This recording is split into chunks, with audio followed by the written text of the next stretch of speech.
भगवान राम की नगरी अयोध्या का इतिहास त्रेता युग से भी पुराना है, लेकिन कल जो इतिहास बनने जा रहा है वो कलयुग की सबसे मनोहर दृश्य लेकर आएगा।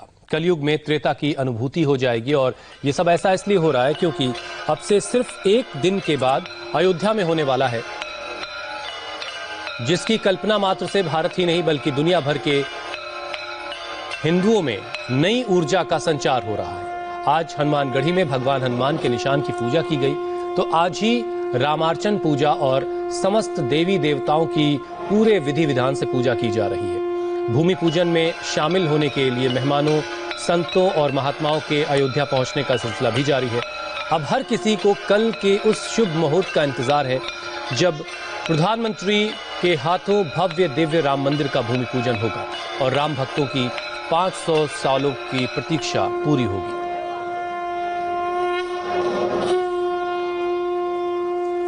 और हमारे साथ एक बहुत ही खास मेहमान इस वक्त जुड़ रही हैं, मैथिली ठाकुर, जिनको आपने अलग अलग प्लेटफॉर्म्स और सोशल मीडिया पर भी काफी सेंसेशन रहता है इनका, और यंग टैलेंट्स में मैथिली का नाम काफी लिया जा रहा है। मैथिली, पहले तो बहुत शुक्रिया, आपने हमारे लिए वक्त निकाला।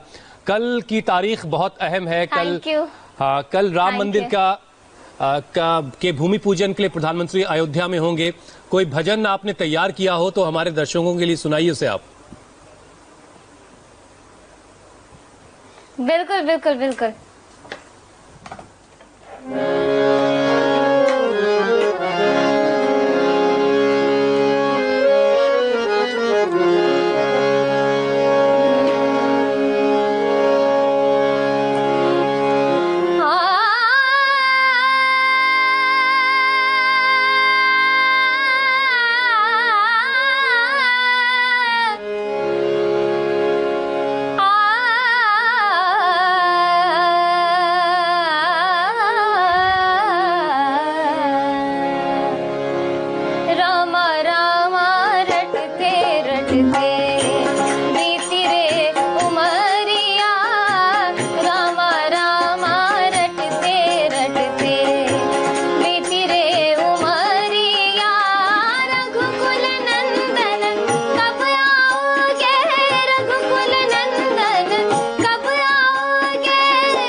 बहुत शानदार मैथिली, आपकी आवाज ही आपकी पहचान है।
बहुत उम्दा मैथिली, बहुत उम्दा, बहुत शानदार।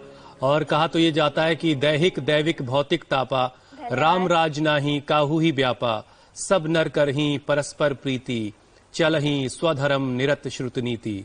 गोस्वामी तुलसीदास जी कहते हैं कि राम जी के नगरी में, राम राज्य में तो कोई भी दैहिक दैविक भौतिक ताप से परेशान होता नहीं है, इसलिए परेशान होने की कोई जरूरत नहीं। राम जी आपके बिल्कुल पास हैं। लेकिन आज मंगलवार का दिन है मैथिली, तो हनुमान जी कि आराधना के बगैर राम जी तक पहुंचना बहुत मुश्किल है, ऐसी मान्यताएं हैं, तो हनुमान जी के लिए भी कुछ हो जाए। जी बिल्कुल, एक भजन है जिसमें जो एक भक्त है वो भगवान राम को अपने घर बुला रहे हैं भोजन पर, तो उसमें वो पहले हनुमान जी को भी बुलाते हैं कि आप उनके संग आइएगा। तो ये भजन मैं आपको सुनाने जा रही हूँ। प्लीज। दिशा दिशा। राजा राम आइए, हनुमत राम आइए, मेरे भोजन का भोग लगाइए। राजा राम आइए, हनुमत राम आइए, मेरे भोजन का भोग लगाइए। हाँ, मेरे भोजन का भोग लगाइए।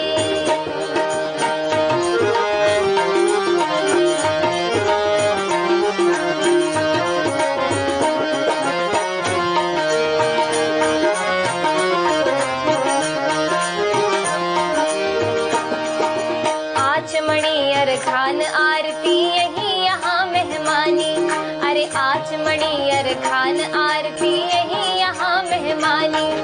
रूखी रोटी पाओ प्रेम से, पियो नदी का पानी। राजा राम आइए, हनुमत राम आइए, मेरे भोजन का भोग लगाइए। राजा राम आइए, सीता राम आइए, मेरे भोजन का भोग लगाइए।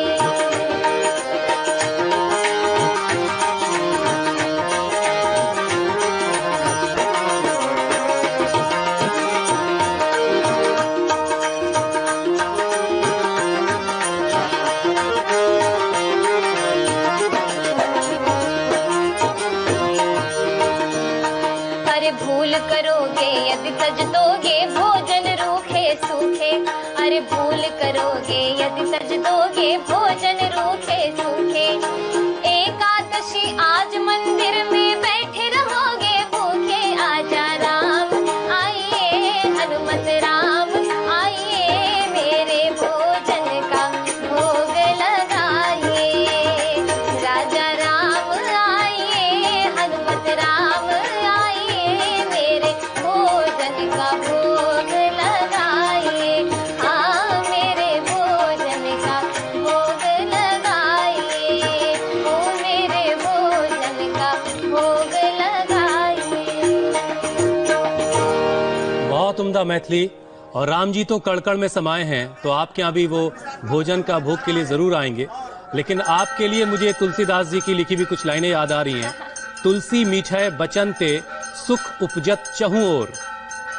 बसीकरण एक मंत्र है, परिहरू बचन कठोर। इसका मतलब यह है कि तुलसीदास जी कहते हैं कि मधुर वाणी से सभी ओर सुख का वातावरण पैदा हो जाता। आपकी जुबान इतनी मीठी है कि उसकी वजह से हर तरफ सुख का वातावरण बन रहा है।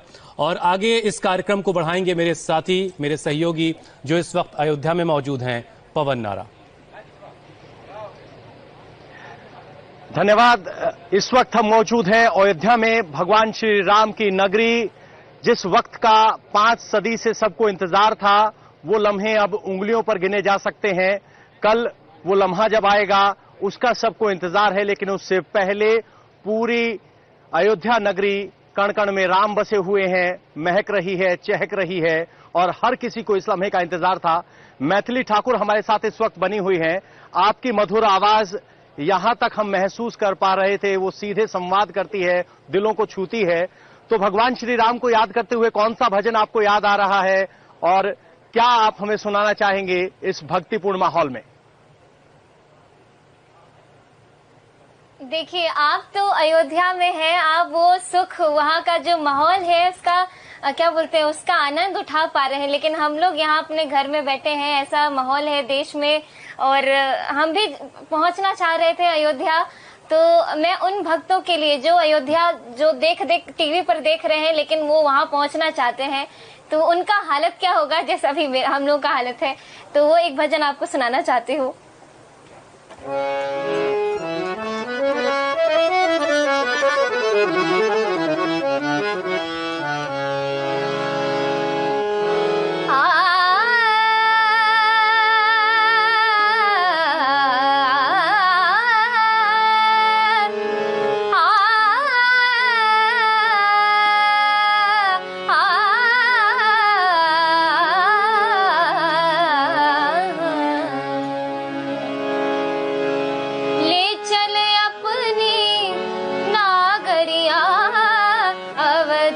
बिहारी सांवरिया, ले चले अपनी नागरिया, अवध बिहारी सांवरिया, अवध बिहारी सांवरिया, अवध बिहारी सांवरिया रे, अवध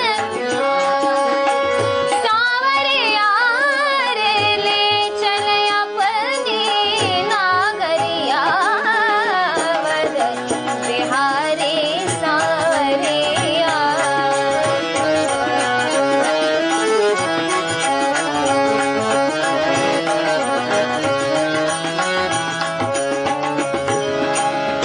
सरयू के तीर अयोध्या नगरी, सरयू के तीर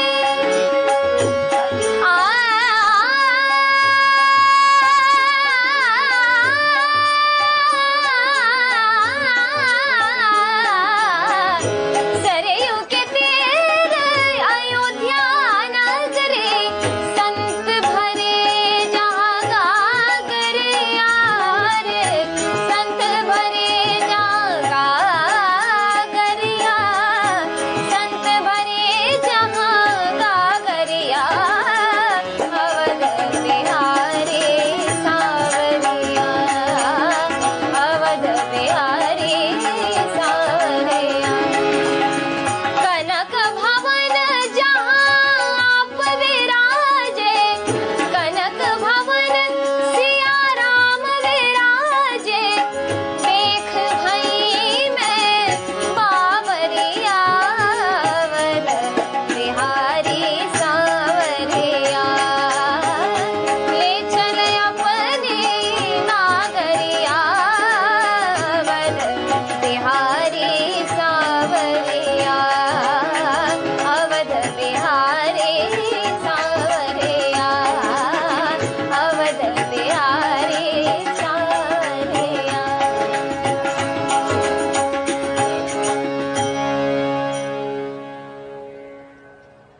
बहुत बहुत शानदार, सचमुच जो आपके भाव हैं, शायद करोड़ों लोगों के यही भाव है जो इस वक्त टीवी पर ये कवरेज देख रहे हैं। लेकिन इंडिया टीवी की अखंड कवरेज आपको इस बात की गारंटी देती है कि अयोध्या में जो जो घट रहा होगा आप अपने टीवी स्क्रीन पर देखेंगे।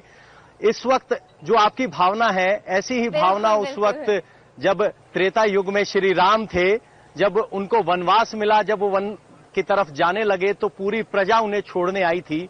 हमारे साथ कथावाचक जी जुड़ गए हैं, राजकुमार शास्त्री जी। हम आपसे जानना चाहेंगे, जिस वक्त श्री राम ने वनवास को स्वीकार किया और वो वन की तरफ जा रहे थे, उस वक्त अयोध्या वासियों की क्या मनोस्थिति होगी, उसका भी थोड़ा वर्णन कर दीजिए, क्योंकि वो बेताबी भारत की जनता ने 500 साल तक महसूस की है और अब वो जाकर लम्हा आया है। देखिए, बहुत ही उस समय बहुत ही ऐसा भावपूर्ण प्रसंग था और आपने ऐसे प्रसंग की चर्चा की है कि भगवान श्री राम जिस समय पिताजी की आज्ञा को मान करके और माताजी कौशल्या जी को प्रणाम करने के लिए जाते हैं और कौशल्या माता उस समय कहती हैं कि यदि केवल पिता ने तुम्हें वन में जाने के लिए कहा है तो मैं चूंकि माँ हूँ तो माता का अधिकार पिता से अधिक है, इसलिए मैं तुम्हें मना करती हूँ कि तुम वन में मत जाओ। लेकिन यदि माता और पिता अर्थात कैकेयी और पिता दशरथ महाराज दोनों ने यदि तुमको वन जाने के लिए कहा है तो बेटा तुम्हारे लिए वन में ही अयोध्या है, स्वीकार करो।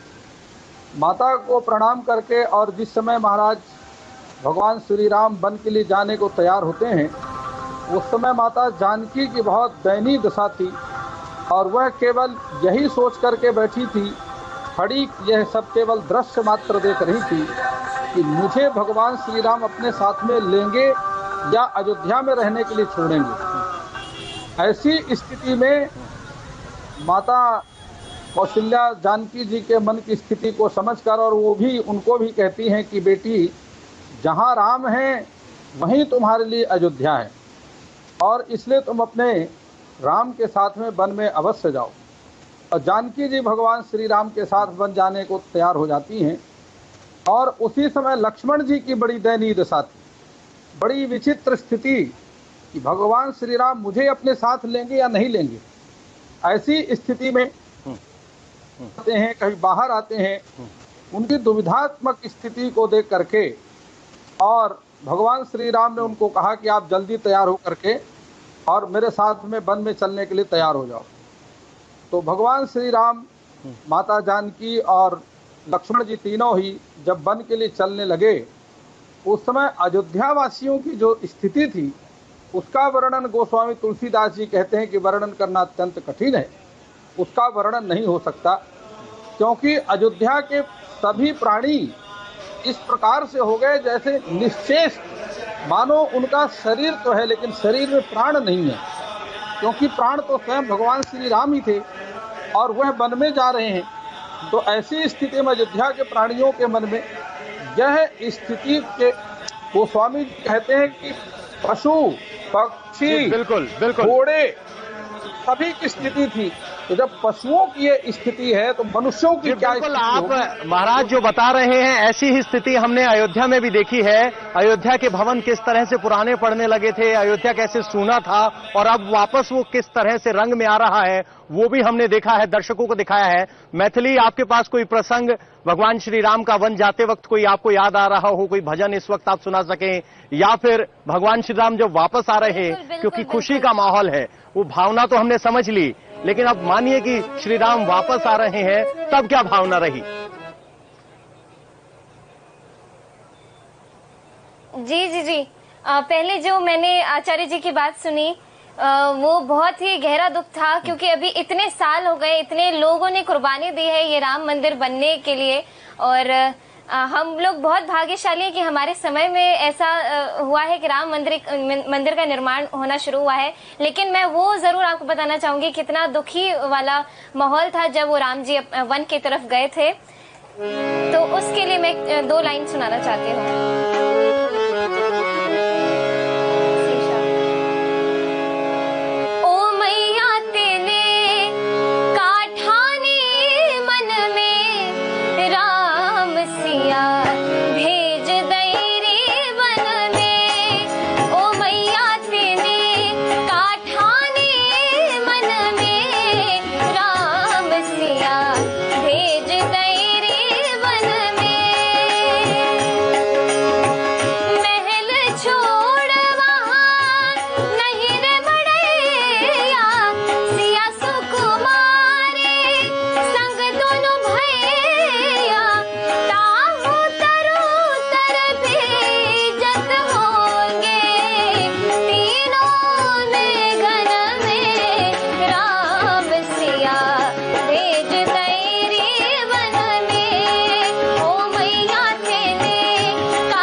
अभी राम जी वापस आ गए हैं, अयोध्या आ रहे हैं और 5 तारीख को भूमि पूजन है। तो एक भजन आपको सुनाना चाहती हूँ जिसमें मैं अपनी खुशी जाहिर करना चाहती हूँ।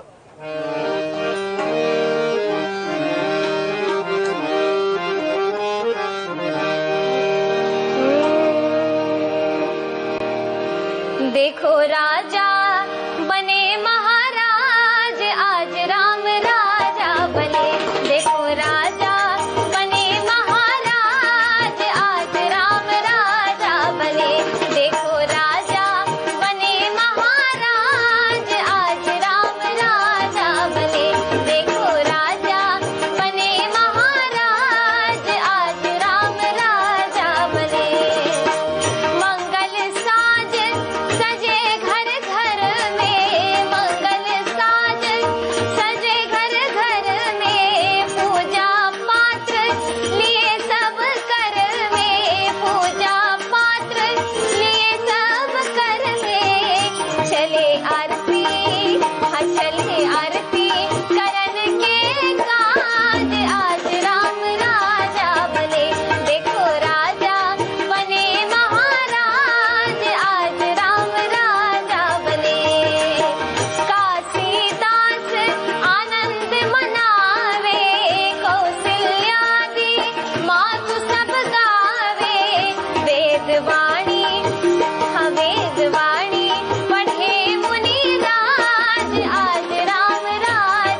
शानदार मैथिली। इसी तरह का माहौल अयोध्या में है, भले ही हीरे जवाहरात नहीं, दीपक जरूर है। आज शाम को दीपोत्सव है, 3 लाख से ज्यादा दीपक जलाए जाएंगे और 1.25 लाख दीपक तो इसी घाट पर जगमगा रहे होंगे। और जितनी खुशी श्री राम के वापसी की तब थी, उतनी ही खुशी प्रभु राम के मंदिर निर्माण की अब देखी जा रही है।